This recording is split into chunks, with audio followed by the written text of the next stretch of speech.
I prefer that to staking. Because staking, I'm going to get 6%, 4%, 5% upside. And I trade off my liquidity for it. Here, I get maybe a 25% downside, but maybe I get a 4x upside versus my ETH.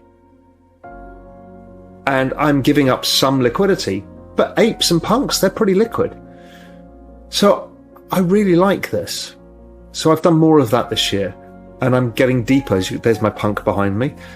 He's a very Cayman punk. He's suntan, got sunglasses. I'm really interested in this. I want to see how this plays out.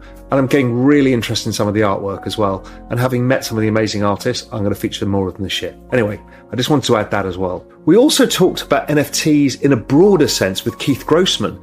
Keith, now ex-Time magazine, president of Time magazine, had pioneered the use of NFTs to release old IP from the covers of Time to create culture and community and moments that matter.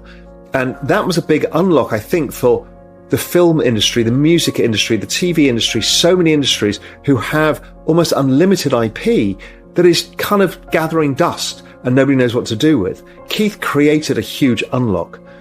Ben Mesrich, on the other hand, we had on twice, and Ben is, again, another one of my favorite people in the space.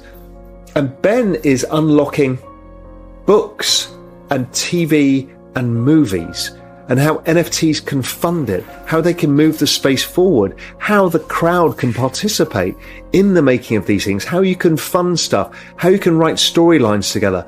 It's amazing what he's doing. And then he's going to build a platform to allow people, other people, to do the same kind of things as him. I thought, that's really exciting. I'd love to see where that goes. The next cycle, we're going to see a lot more of this. Dan Sickles, who's not been on yet, who will be, he's filming a documentary, again, funded by NFTs, funded by the space, with the community participating. I love it.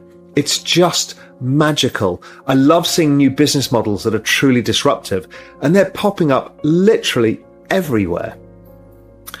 The other areas that we spent time on was stuff like the chains. So we spoke to Anatoly at Solana, and we also spoke to John Wu from Avalanche, AVAX. Two very exciting chains. I'm really interested in Solana because I think the team is exceptional in what they're doing. What they're doing is building a consumer chain. Now, there's a lot of naysayers about it. It's down 95%, got caught out in the whole FTX thing. But I think it's clean now because they've all had to sell it. So now you've got this chain with retail adoption, doing deals with Meta, Google, and all sorts of others. They've just done a deal with Discord as well. And I expect more to come from them. I think they've really understood where their place is. Having a store in Manhattan selling Solana merch is great. And the mobile phone, who knows where that goes? But I think that unlocking something big. I think the Polygon guys are too. Now, I haven't yet interviewed them myself. I think Ash has. I really want to get them on. I want to talk to them what they're up to. And John Wu from Avalanche, another super fast chain, really interesting, and a big competitor to Solana. And he's focused on other things like real world assets. You know, he's looking at how do we tokenize property. It's another trend that's coming. It always feels like it's coming, and it takes time. There's a lot of middlemen to get out of the way and a lot of legalities to get through. But that's all coming as well, and I think that's super fascinating. So it's really interesting to speak to the chains. Now, I'm not the most technical person, but I really want to understand where this is going. Raoul's Adventures of Crypto is that.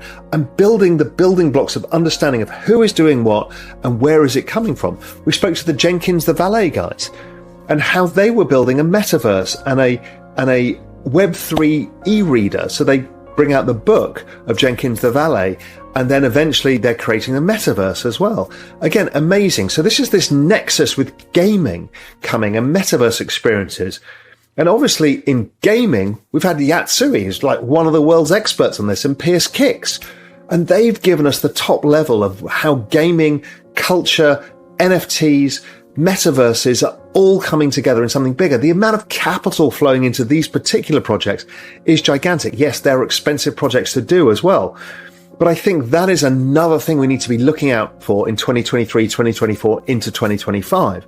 We're going to see in all sorts of really interesting developments. So we've got Don't forget, also on the layer 1 side, we haven't had it on yet, are the Aptos guys and the Sui guys. Sui's not launched yet. Super fast, amazing chain that's come out of the Facebook group who built their entire business lines there, same as Aptos.